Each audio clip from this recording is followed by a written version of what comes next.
Today we'll discuss the Canto 2, Chapter 7, verses 28 and 29.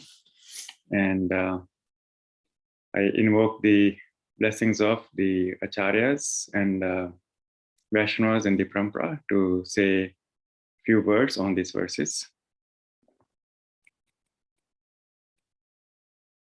I will start with the prayers. Om Agyanatimirandasya Gyananjanaya Shalakya Chakshur Unlimitam Yena Tasmai Shri Guruve Namah Shri Chaitanya Manobhishtam Stapitam Yena Bhutale Swayam Rupa Padamayam Dadatki Swapadantikam Vandeham Shri Guru Shri Yuta Padakamalam Shri Gurun Vaishnavam Cha Shri Rupam Sagrajatam Sahakana Raghunathitam Tam Sajivam Sadvetam Savdutam Prajna Sahitam Krishna Chaitanya Devam Shri Radha Krishna Padan Sahagana Lalita Shri Vishakanvitam Cha He Krishna Karuna Sindhu Dino Bandho Jagatpate Gopisha Gopika Kanta Radha Kanta Namostate Tapta Kanchana Gaurangi Radhe Vrindavaneshwari Vishwabhanu Sute Devi Pranamani Hari Priye Vancha Kalpaprasya Cha Kirpa Sindhubhya Eva Cha Patitanam Pavanbhyo Vaishnavabhyo Namo Namah Shri Krishna Chaitanya Prabhu Nityananda Shri Advaita Shri Gadadhar Shri Vasadi Gaura Bhakta Vrinda Hare Krishna Krishna Krishna Hare Hare Hare Rama Ram Ram Hare Hare Hare Krishna Krishna Krishna Hare Hare Hare Ram Ram Ram Hare Hare. So I will read verse 28. Yadvai vraje vraja pasun vishoitya pitan alamsti ajivyat anugraha drishti vrishtya tat chodhyayati visha virya vilola jivam uchat isyat urugam viharan hirdyayanam. Read the translation. Yat, one who, where certainly, Vrije at Vrindavan, Vrija Pasun, the animals thereof, Visatoya, poisoned water, Pitan, those who drank, Palan, the cowherd man, two, also, Ajivyat, brought to life, Anugraha Dirishti, merciful glance, Virishtya, by the showers of, Tat, that, Sudhyay, for purification, Ati, exceedingly, Visha Virya, highly potent poison, Vilola, lurking, Jivam, one who has such a tongue, Uchyat Isyat, severely punished, Urugam, unto the snake, Viharan, take it as a pleasure, Hirdya Nyam, in the river. Translation. Then also when the cowherd boys and their animals drank the poisoned water of river Yamuna, and after the Lord in his childhood revived them by his merciful glance, just to purify the water of the river Yamuna, he jumped into it as if playing and chastised the venomous Kaliya snake, which was lurking there, its tongue emitting waves of poison. Who can perform such Herculean task but the Supreme Lord? Om Namo Bhagavate Vasudevaya. Om Namo Bhagavate Vasudevaya. Om Namo Bhagavate Vasudevaya. So here Brahmaji continues to talk to Narada Muni about the glories of the Lord. And here it is said that the Kaliya was living in river Yamuna and he was very poisonous. All of the water in river Yamuna was poisoned, as well as the poison was so much that even when the birds flew over it, the birds will fall dead into the Yamuna river. And of course, anyone who drank the water from Yamuna river, whether humans or the animals, they will also leave their body, so or become unconscious. So that was the extent of poison of the Kaliya snake. But then Lord Krishna, just by his merciful glance, when the cowherd boys and animals drank the water, just by the merciful glance, Krishna was able to bring them back to life. So the acharyas explain what we can learn from this is that when we are in this material world, we are also drinking the poison of the material world if we are not spiritually inclined. So, and with that, what is that merciful glance that saves us? That merciful glance is when we pay attention to the Harinam. And our tongue in this material world without Harinam can be also likened to a poison. I, including talk some in the material world, will talk some kind of irrelevant things, and so that is likened to drinking poison. And when we are chanting the Harinam, then Lord Krishna is appearing on our tongue and dancing and purifying that poison. So we can see that yes, this is a story about Kaliya, but it also can apply to the materially oriented people. So the Harinam is the one that purifies, and that's what helps Krishna dance and purify us. And also when Krishna jumped into the river and danced on Kaliya's head, which was very slippery, very difficult to dance on a snake's head, which is very slippery. And of course, at the same time, Kaliya was moving and the head was slippery, but Krishna was still able to dance. And the acharyas explained that at that time, the Kaliya was feeling, even though Krishna was with his lotus feet, was dancing very softly, but Kaliya was feeling the force of a thunderbolt. That was the kind of force and pain he was experiencing. But at the end of it, Krishna did not kill Kaliya. He just killed his pride. He and he saved Kaliya from death. And of course, Kaliya went to the Fiji Islands. But Kaliya's wives were all the devotees of the Lord. Therefore, Krishna decided not to kill Kaliya. So not only Krishna is can do Herculean, superhuman activities, but also Krishna is all merciful.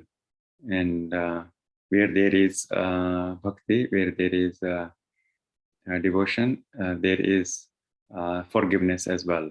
So even though Kaliya subjected Brijvasis and all the inhabitants there to great pain, Krishna decided not to kill, just because the wives of Kaliya were devotees of Krishna. And so that's where the importance of bhakti and forgiveness or the reciprocation from Krishna comes in. So we'll read text 29. Tat karma divyam ivayan nishi nishayanam davagnima suchivane pridhayamane unishyati virjam ato vasitanta kalam netre pidapya sabhalo nidhi kamya virya. Translation: that karma activity, divyam superhuman, iva like, yat which, nishi at night, nisyayanam sleeping carefully, dava ginina by the glare of the forest fire, suchivane in the dry forest, prida yamane being set ablaze, unishyati would deliver, Vrijam all the inhabitants of Vrija, atha hence, avasista surely, anta kalam last moments of life, netre on the eyes, Vidapya simply by closing, Sabla along with Baldev, Ane Tikha Gamya, unfathomable, Virya prowess. Translation. On the very night of the day of the chastisement of Kaliya snake, when the inhabitants of Brajbhumi were sleeping carefreely, there was a forest fire ablaze due to dry leaves, and it appeared that all the inhabitants were sure to meet their death. But the Lord, along with Balram, saved them simply by closing his eyes. Such are superhuman activities of the Lord. Purport by His Divine Grace, A.C. Bhaktivedanta Srila Prabhupada Ki Jai. Although in this verse, the Lord's activities has been described as superhuman, it should be noted that the Lord's activities are always superhuman, and that distinguishes him from the ordinary living being. Uprooting a gigantic banyan or Arjuna tree and extinguishing a blazing forest fire simply by closing one's eyes are certainly impossible by any kind of human endeavor. But not only are those activities amazing to hear, but in fact, all other activities of the Lord, whatever he may do, are all superhuman, as confirmed in Bhagavad Gita 4.9. Whoever knows the superhuman activities of the Lord, due to their very transcendental nature, becomes eligible to enter the kingdom of Krishna, and as such, after quitting this present body, the knower of the transcendental activities of the Lord goes back home, back to Godhead. So here Srila Prabhupada explains beautifully that yes, these activities are superhuman, but all activities, all the time, at all the places of the Lord are superhuman. So, during the day, Krishna subdued the pride of Kaliya, and that very same night, because of the dry leaves, there was a forest fire. So we can see that the Vrajvasis and in Vrindavan, there was a lot of distress day in and day out. And so that's what is very common in bhakti for purification is that when we take to bhakti, sometimes we can see distress before or after. But from that distress, that helps us remember and come closer to Krishna. And in the end, when we retrospect, we see that those distresses and coming back to and coming closer to Krishna was actually very blissful. So in this case, there was a forest fire, and Krishna just told the Vrajvasis, "You close the eyes, I will take care of it." And with his unlimited potencies, of course, Krishna was able to drink that fire and extinguish it. So the forest fire, once it is there, and we can see in this today's world, when the fires happen, they are not, they don't get extinguished by any means, neither by fire brigade, neither by even sometimes the rains are not sufficient unless they are pouring heavily to basically get rid of fire in the forest. But Krishna was within moments able to extinguish the fire in the dry forest. And then Vrajvasis had the complete faith. If we see the forest fire and if somebody tells us to close our eyes, we may not even have that belief that it is possible that we can close our eyes and fire will go away. But Vrajvasis had complete faith, and Krishna was able to drink that fire. So, and then the relationship with of this verse with Bhagavad Gita 4.9 is, and Krishna says that whoever knows my divine activities, my divine birth, and my divine pastimes is eligible to enter my kingdom. So this is being reconfirmed here that that not only these particular activities, whether it is uprooting the Arjuna trees, subduing Kaliya, who was full of poison, or extinguishing the fire, not only these are superhuman, but all the activities at all the times and all the places of Krishna are superhuman. Even though they may not appear that way to a material eye. So, and we can see that there is how Krishna's energy is preserving at all times, all life. So Krishna is supplying the needs of all living beings at all the places, all the time, whether they are in the sun planet at high temperature, or whether they are in the Bhuloka, or whether they are under 2 miles under our own earth. There are different types of insects and life under 2 miles under our earth. We can see, or it is above on ground. We can see all the lowest, smallest smallest ant to the big elephants, including humans.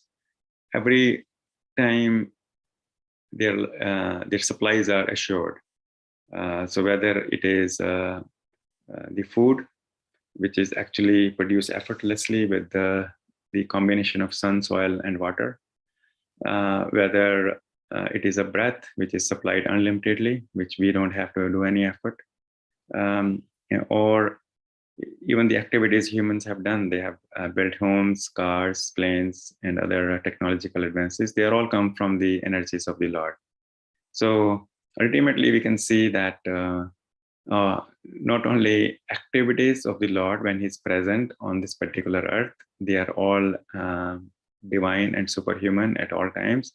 But even when Krishna is not here, we can experience those energies live with us, live with our own eyes, whether it is a life that is being sustained, the universe is being maintained, the earth is under the pull of sun and rotating around the sun precisely for such a long time. Sun planet is being supplied by unlimited energy to sustain life. So these are all preserved perfectly. So even when we don't see Krishna right now, with our material eyes, we can at least experience how the whole material nature is perfectly preserved. Every life is sustained. We are able to have food without effort. We are able to digest food without effort, without us knowing. We are able to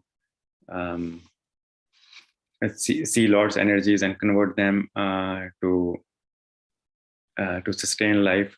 So all these material activity, the material preservation of life, we can see that Lord is sustaining at all times. So what we can also see is that whatever we are able to experience is Lord's energy, and the human activities are also, humans should not take credit for those because they're coming from the energies of the Lord. So they should be offered back to Lord. And so even though we can say this activity is human, but humans should not take credit or own that activity in terms of taking credit. Of course, humans can own the responsibility for the activity, but they cannot take credit because it's coming from the transformation of the energies of the Lord. So the only thing we have is our attention, where we place, and that is the gift given by us, the free will given to us by the Lord, where we place our attention. And so the coming back to this verse where Srila Prabhupada says that whoever fully understands the transcendental activities and divine activities of the Lord is eligible to enter the kingdom of Lord. And for us to fully understand the transcendental activities of the Lord, it is important that we fully purify us. And how we fully purify us is so that we can fully understand the transcendental superhuman activities is by chanting the Harinam at all times, where we put our attention that is given to us by the Lord, where we can actually fulfill the purpose of human life where this consciousness is not available in other forms of life, is to direct our attention to the Harinam. So that way we can get rid of the poison in our tongues, just like Kalia had, and Krishna can come and dance in our tongues. So the order of activities here is we place our attention and invite Krishna on our tongue to purify us. And once we are fully purified, we can fully understand the transcendental activities of the Lord. And then go back to Godhead with the blessings and mercy of Acharyas and Krishna, with Gurudev and Krishna. So that is my reflection from these two verses.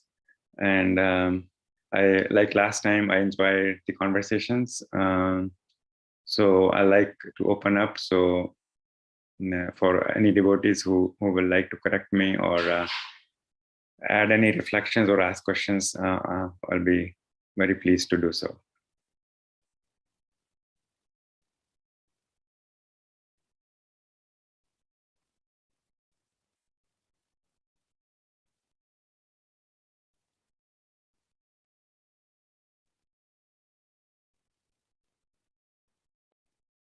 Thank you so much, Prabhu. So, I mean, when you are reading, I mean, I know you, when you are reading, this thought came to me, I mean, when the second verse, right, on the very same night, right, when he chastised Kalia, the forest fire happened, right? I think you mentioned that. So, I mean, that thought came in because there's so many demons, right? Not just this one or two. I mean, what we hear is that very um, prominent pastimes or prominent demon names are mentioned in the Bhagavatam, right? In Kantikanta, but there are so many other demons morning and every day morning, right? That is Krishna's routine to kill the demon.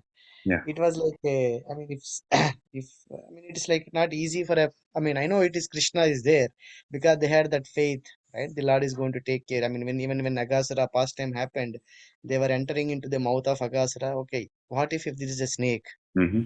Right? They know it. Yeah, okay.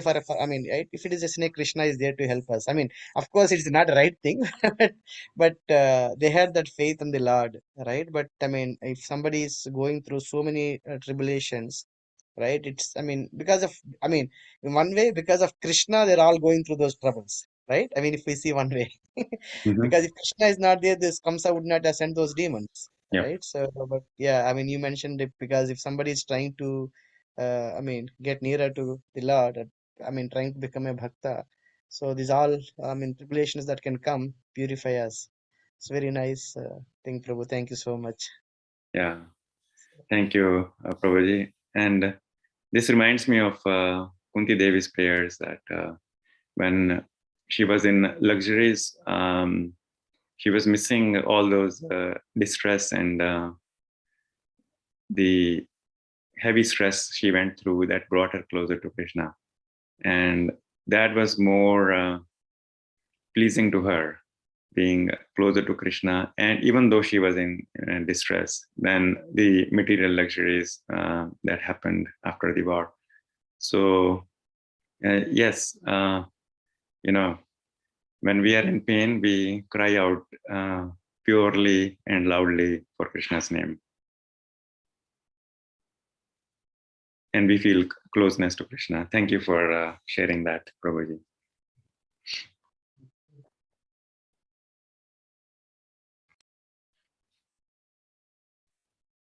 If any other devotee wants to say something, keep the line open for another 30 seconds or so.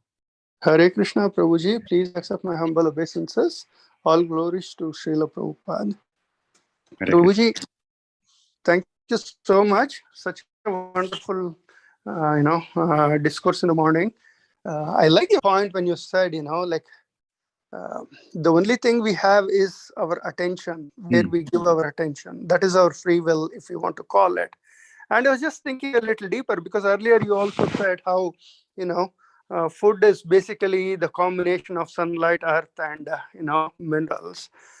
So just extending that thought, Krishna is giving us this material body, and when we go through the four things: eating, mating, sleeping, and defending, all we are doing is we are maintaining this material body, which will anyway live here and go. There is nothing that we do which actually nurtures our spiritual body or our spiritual knowledge, and that is a transcendental knowledge that the Lord and all his pure devotees are trying to give us. So that clarity came to me when you were speaking these two different things, and that's why I just wanted to share it with you. Thank you so much for that. Yeah, thank you, Aha. Prabhu. Thank you. Thank you, Prabhuji. When you say that, so many times, so that reminds me what our acharyas tell us, that if we are not remembering the Lord or chanting Harinam, then our material body, even though it may look very nice from outside, can be likened to a dead body that's decorated very nicely. So we are spiritually dead body, as in a spiritually dead, So when we don't remember Krishna and open our heart to Krishna, our heart can be likened to the cemetery, where there is just dead bodies. So again, the purpose of human life, the beautiful gift of free will, where attention goes, energy flows. So if we put our attention on the Harinam, then we can be spiritually enlivened.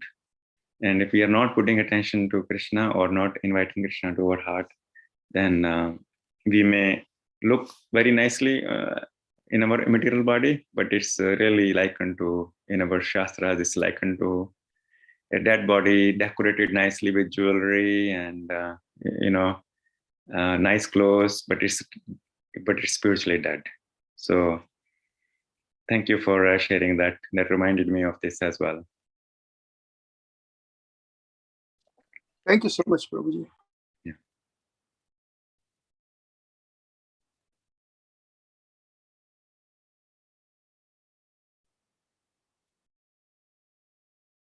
Hare Krishna. So if nothing else, we can close this call today.